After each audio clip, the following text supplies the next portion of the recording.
ಸಾರ್ವಜನಿಕರ ಆರೋಗ್ಯದ ಜೊತೆ ಚೆಲ್ಲಾಟವಾಡ್ತಾ ಇದ್ದ ನಕಲಿ ವೈದ್ಯರ ವಿರುದ್ಧ ಸರ್ಕಾರ ಸಮರವನ್ನ ಸಾರಿತ್ತು. ಇದರ ಭಾಗವಾಗಿ ಹಾಸನ ಜಿಲ್ಲೆಯ ಅರಕಲಗೂಡು ತಾಲೂಕಿನ 2 ಕ್ಲಿನಿಕ್ಗಳ ಮೇಲೆ ಇದೀಗ ದಾಳಿ ನಡೆಸಿ ಬೀಗ ಮುದ್ರೆಯನ್ನ ಹಾಕಲಾಗಿದೆ. ತಾಲೂಕು ಆರೋಗ್ಯಾಧಿಕಾರಿ ಡಾಕ್ಟರ್ ಪುಷ್ಪಲತಾ ಅವರ ನೇತೃತ್ವದಲ್ಲಿ ನಡೆದ ಈ ಕಾರ್ಯಾಚರಣೆಯಲ್ಲಿ ಮಲ್ಲಿಪಟ್ಟಣದ ಲಕ್ಷ್ಮಣ್ ಕ್ಲಿನಿಕ್ ಹಾಗೂ ಅರಕಲಗೂಡು ಪಟ್ಟಣದ ಜಯಲಕ್ಷ್ಮಿ ಕ್ಲಿನಿಕ್ಗಳನ್ನು ಸೀಸ್ ಮಾಡಲಾಗಿದೆ. ಮಲ್ಲಿಪಟ್ಟಣದ ಲಕ್ಷ್ಮಣ್ ಕ್ಲಿನಿಕ್ನಲ್ಲಿ ಡಾಕ್ಟರ್ ವಿಶ್ವನಾಥ್ ಎಂಬಾತ ಕಳೆದ ಹಲವು ವರ್ಷಗಳಿಂದ ನಕಲಿ ವೈದ್ಯಕೀಯ ದಂಧೆಯನ್ನು ನಡೆಸ್ತಾ ಇದ್ದ, ನಿತ್ಯ ನೂರಾರು ರೋಗಿಗಳಿಗೆ ಚಿಕಿತ್ಸೆಯನ್ನು ನೀಡಿ ವಂಚಿಸ್ತಾ ಇದ್ದ ಅಂತ ದೂರುಗಳು ಕೇಳಿ ಬಂದಿತ್ತು. ಈ ಹಿಂದೆ 2 ಬಾರಿ ನೋಟಿಸ್ ನೀಡಿದ್ರು ಕೂಡ ಆತ ಎಚ್ಚೆತ್ತುಕೊಂಡಿರಲಿಲ್ಲವಂತೆ.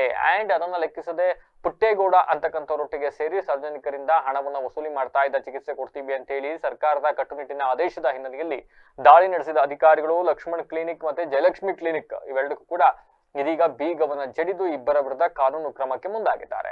ಅಂಡ್ ಈ ಕುರಿತು ಮಾಧ್ಯಮಗಳೊಂದಿಗೆ ಮಾತನಾಡಿರ್ತಕ್ಕಂಥ ತಾಲೂಕು ಆರೋಗ್ಯಾಧಿಕಾರಿ ಡಾಕ್ಟರ್ ಪುಷ್ಪಲತಾ, ನಕಲಿ ವೈದ್ಯರಿಂದ ರೋಗಿಗಳ ಪ್ರಾಣಕ್ಕೆ ಅಪಾಯ ಉಂಟಾಗುತ್ತಿರತಕ್ಕಂಥ ಹಿನ್ನೆಲೆಯಲ್ಲಿ ಸರ್ಕಾರದ ಆದೇಶದಂತೆ ಈ ಕ್ರಮವನ್ನು ಕೈಗೊಳ್ಳಲಾಗಿದೆ.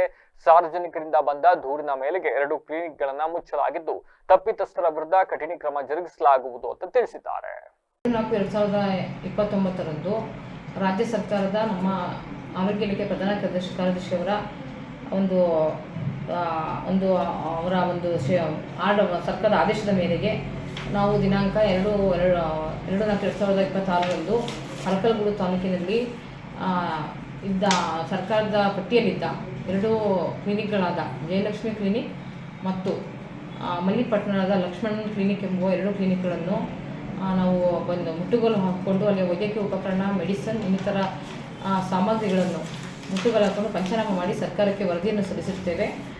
ಅವರು ನಮ್ಮ ಕರ್ನಾಟಕ ಮೆಡಿಕಲ್ ಕೌನ್ಸಿಲ್ನಲ್ಲಿ ನೋಂದಾಯಿತವಾದ ವಿದ್ಯೆಯನ್ನು ಅವರು ಪಡೆದಿಲ್ಲವಾದ್ದರಿಂದ ಇವರ ಹೆಸರುಗಳು ಈ ರಾಜ್ಯ ಸರ್ಕಾರದ ಪಟ್ಟಿಯಲ್ಲಿತ್ತು. ಆದ್ದರಿಂದ ನಾವು ಇದೊಂದು ಕ್ರಮವನ್ನು ನಮ್ಮ KPME ಟೀಮ್ ಅರಕಲಗೂಡು ತಾಲೂಕು ಆರೋಗ್ಯಾಧಿಕಾರಿಗಳು ನಾನು ಕ್ರಮ ಕೈಗೊಂಡಿರ್ತೇನೆ ಎಂದು ತಿಳಿಸುತ್ತೇನೆ.